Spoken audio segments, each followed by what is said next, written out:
It's Paul Joseph Watson with Infowars.com, and I'm delighted to be joined by anti-Big Brother campaigner, Guardian contributor, Liberty Human Rights Award nominee, and spokesman for No CCTV, Steve Jolly. Steve, welcome to the show today. Hello, Paul. Thanks for having me on. Now, just beginning here, Steve, tell us briefly about yourself and how you've become one of the UK's foremost anti-Big Brother crusaders. It kind of happened by accident, really, when something happened in my home city of Birmingham, the second biggest city in the UK. And it was really a wake-up call for me that something was seriously wrong. And just very briefly, what happened was an enormous surveillance operation was mounted, big intelligence gathering operation to ring-fence two communities in Birmingham. And basically track the movements and the whereabouts and the comings and goings of 90,000 people. And it was just when these cameras appeared and people started asking what they were and what it was all about. Initially we were told it was for community safety, etc. Turned out to be a massive spying operation. I basically blew the whistle and went to the media and kicked up a massive stink in the media that dragged on for about 6 or 8 months until eventually the chief constable was forced to apologise and scrap the scheme, take all the cameras down. And that was a massive victory. And it really got me involved in the wider agenda of surveillance, which I was obviously researching at that time. And what I've uncovered is, you know, the scale of it and the vastness of it. And that's really why I got involved with No CCTV, campaigning against it, doing interviews, writing articles, and really trying to spread the word that you know, this is a huge threat to freedom. And of course, there's a really fervent interest in this in Britain because, you know, we're the most surveilled country on the planet, basically. 20% of the world's surveillance cameras for 1% of the population. Other countries are quickly catching up, though. But, you know, besides the BS excuses they give us about tracking crime, which, as we'll go on to discuss, you know, it doesn't stop crime at all. What's the real psychological agenda behind the surveillance society? Explain to us about the panopticon effect that all this surveillance has on us mere cattle humans. Well, we are, in Britain at least, we are getting towards an almost seamless surveillance network. So whether you're inside a building, outside a building, on the street, you've now got cameras in buses, trains, taxis, pubs, restaurants, schools, even toilets now. So there's almost nowhere that you can go that you're not being filmed. And the idea is that there is really, the technology has been proven to have almost no effect on crime. That's just the excuse to roll it out. But there is a psychological aspect to it, which really relates back to Jeremy Bentham's panopticon idea, which is the model for the perfect prison, which is based not on armed guards and locks and bars and that sort of thing, but on the idea that people will be their own guard, their own watcher, so that their behaviour will be modified and influenced by the fear and the threat of constant surveillance. And this works whether or not it's actually happening. So the surveillance might be patchy, might be sporadic, but if the idea that it's constant and perpetual exists in the minds of the population, then that's where the psychological effect comes into play, and people start sort of fearing that everything they do is being watched, and therefore they should modify their behaviour. And it becomes a psychological tool at that point. So whether the cameras are even switched on or not, it would still have that effect, and that's really where we're heading towards.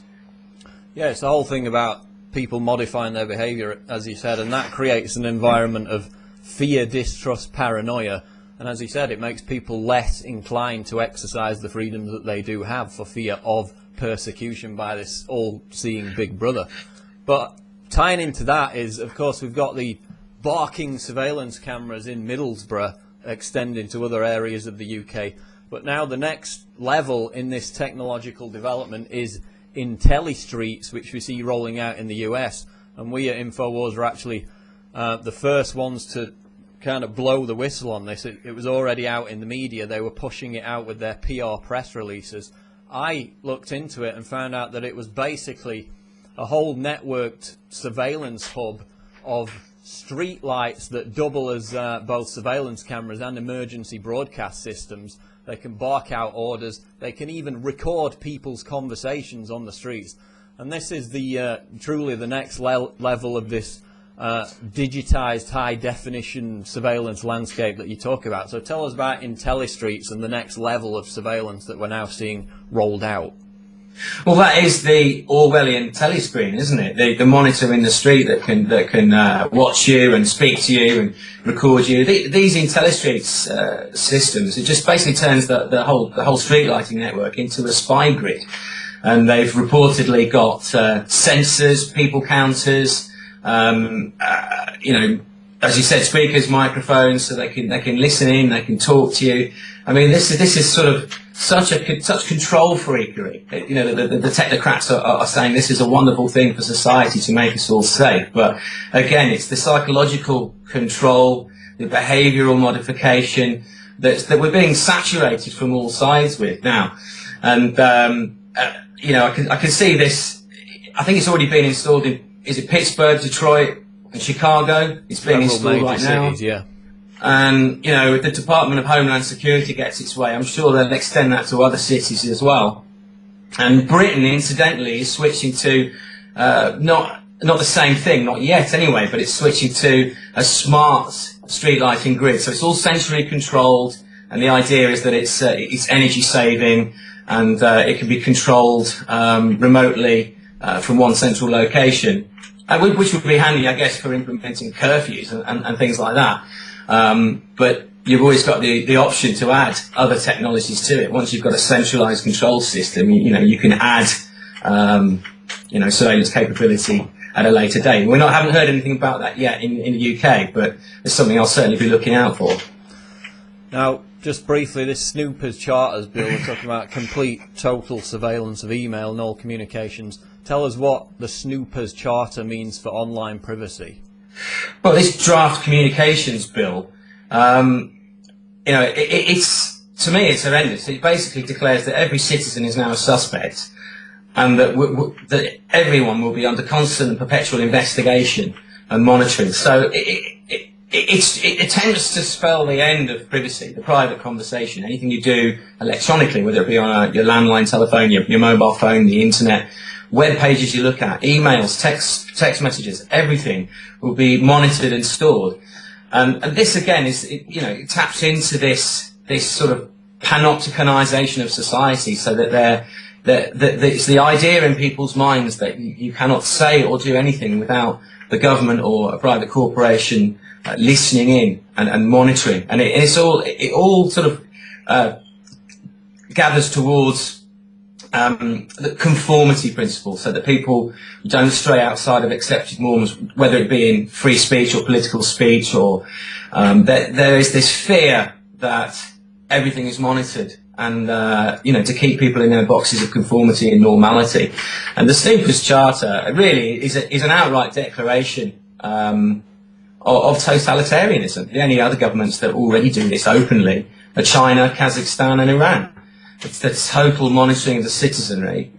And that suggests that we no longer have an elected representative government. We have an outright oppressive tool of persecution in its place, which is horrific. And I really want people to wake up and realise where this is heading, and how extreme a measure this is. Now, moving on, automatic license plate recognition cameras, called ANPR in Britain. Same thing rolling out in the States, ALPR. And people are always worried about, you know, TSA, internal checkpoints, show us your papers. But this is, as you described it, an invisible checkpoint that's already being enforced on us, and barely anyone knows about it. Tell us about it.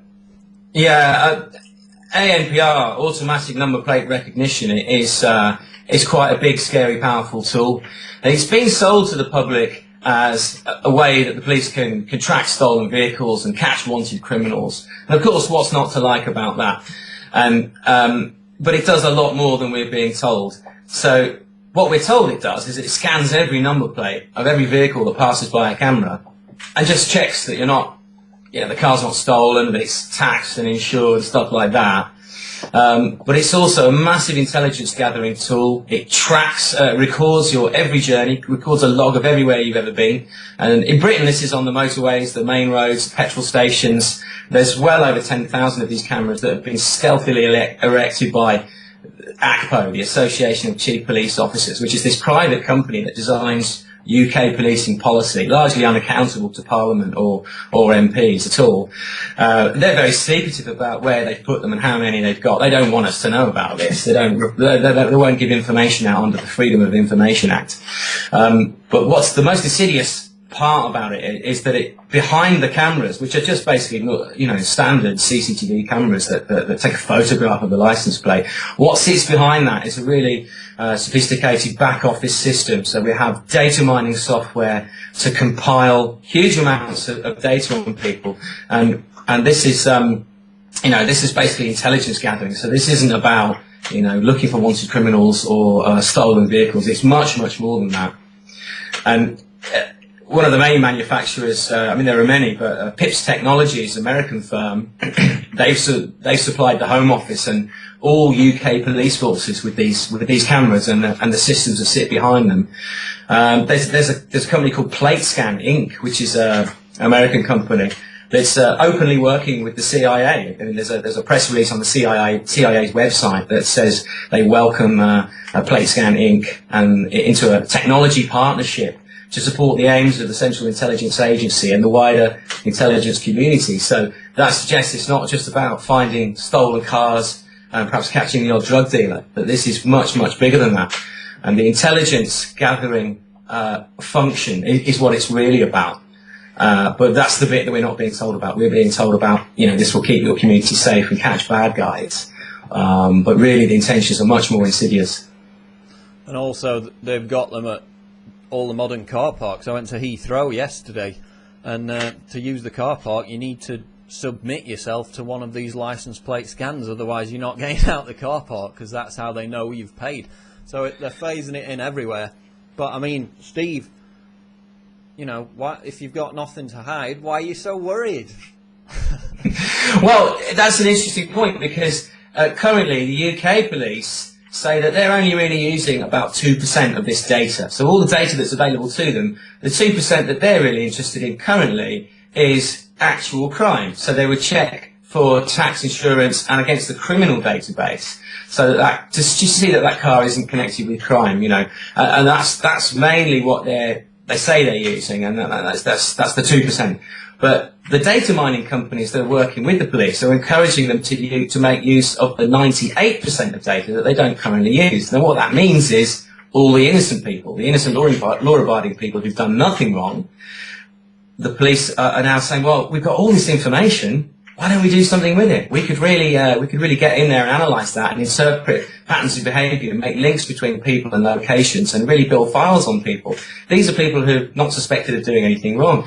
So the data mining and intelligence gathering aspect is really the thing that's most worrying, because that really doesn't matter whether you've got something to hide or whether you've done something wrong. It's irrelevant. You are still under scrutiny and investigation perpetually, simply for daring to leave your house and drive on the roads. And that's the scary thing. At the moment in the States, these cameras are largely mobile units in squad cars, and that's how they're being used. There are thousands of police departments in the States already using this, and it's the fastest growing technology in law enforcement over in the US. But it's predicted that this will probably go the way of the UK, and that these cameras will be erected permanently by the roadside, on posts and on motorway bridges, so that it will become part of the road infrastructure. So surveillance and tracking and intelligence gathering will be part of the travelling experience. And this should really be a wake-up call for the American public, because this really could spell the end of that great symbol of American freedom, the freedom of the open road. Because these cameras and the investigation that sits behind them, they are digital checkpoints, they're virtual checkpoints. So you might not be pulled up by an armed policeman and told to show your papers, because you don't need to have that to happen. It happens automatically, and it's done invisibly, so you don't notice it. So it's the invisible police state that's really powerful, but you're not noticing it, you're not seeing it, and that's what makes it all the more insidious, really. Now, a few years ago, London Metropolitan Police put out this poster campaign, and basically it said, because the local residents reported somebody filming a surveillance camera, a bomb was averted.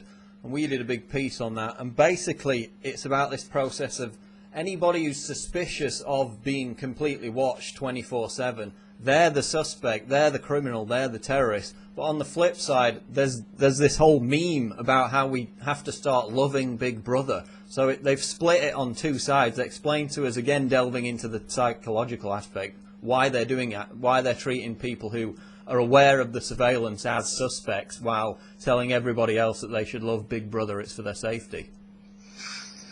Well, part of selling this to the public is linking support for CCTV and surveillance of other forms with good citizenship.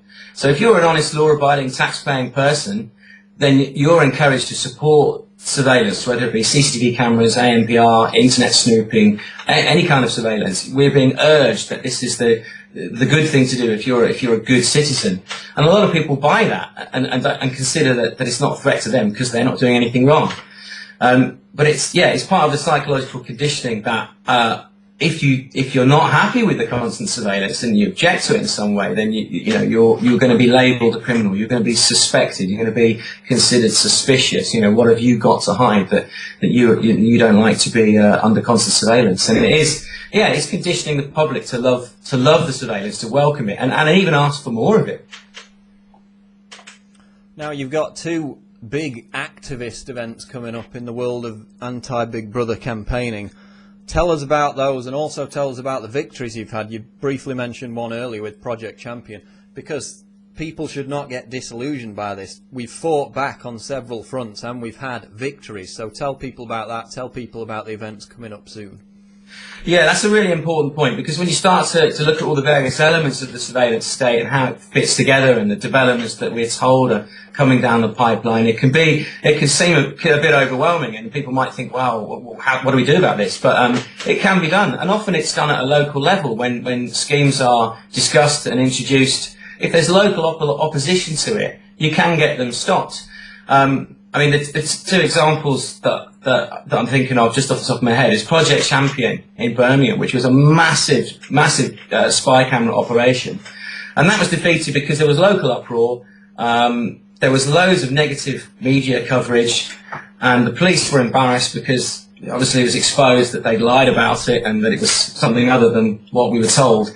And cumulatively, 6 months of being battered in the press defeated it. The chief constable apologised and said, look, this has all been a bit of a disaster. We're going to scrap the scheme and just forget about it.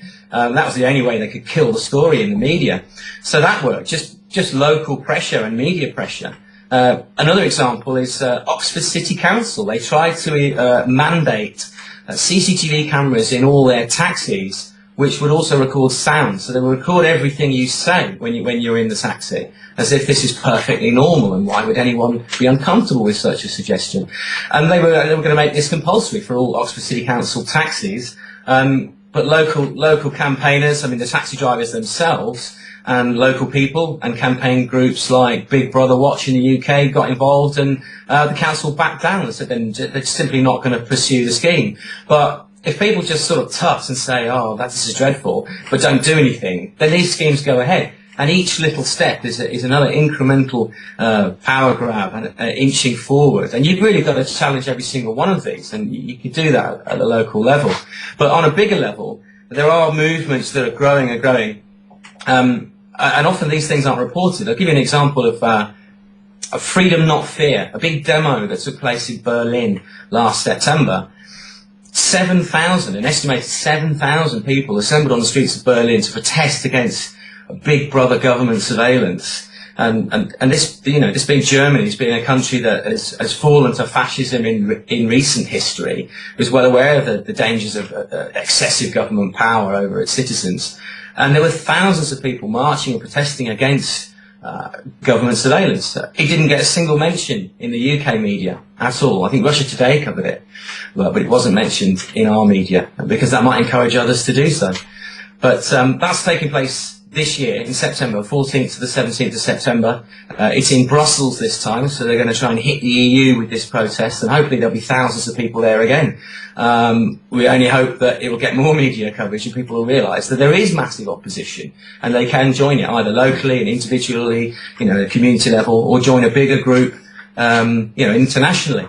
The other one is International 1984 Action Day, which started this year on the 8th of June to commemorate the publication of George Orwell's 1984. I think it was 63 years ago now that it was first published. And that's happening next year. And what that aims to do is to link up loads of events all over the world internationally. So this year we had some in the UK and Europe and Australia. Next year we're hoping to link up with partners in America and other countries too. And that will be around the 8th of June in next year, so 2013.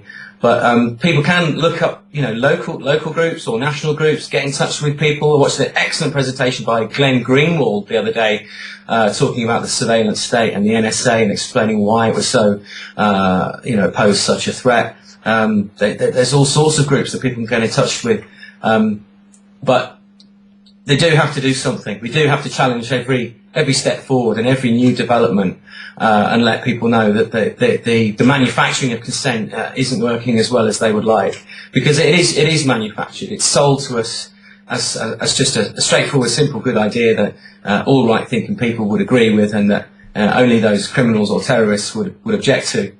And we really have to object and do something to slow down the progress and push back the state. And if people want more information, they can look at our website, which is no-cctv.org.uk. I'm also giving a longer interview on this subject a week on Thursday the 19th of July on Sky TV. That's Sky Channel 201 at 7 p.m.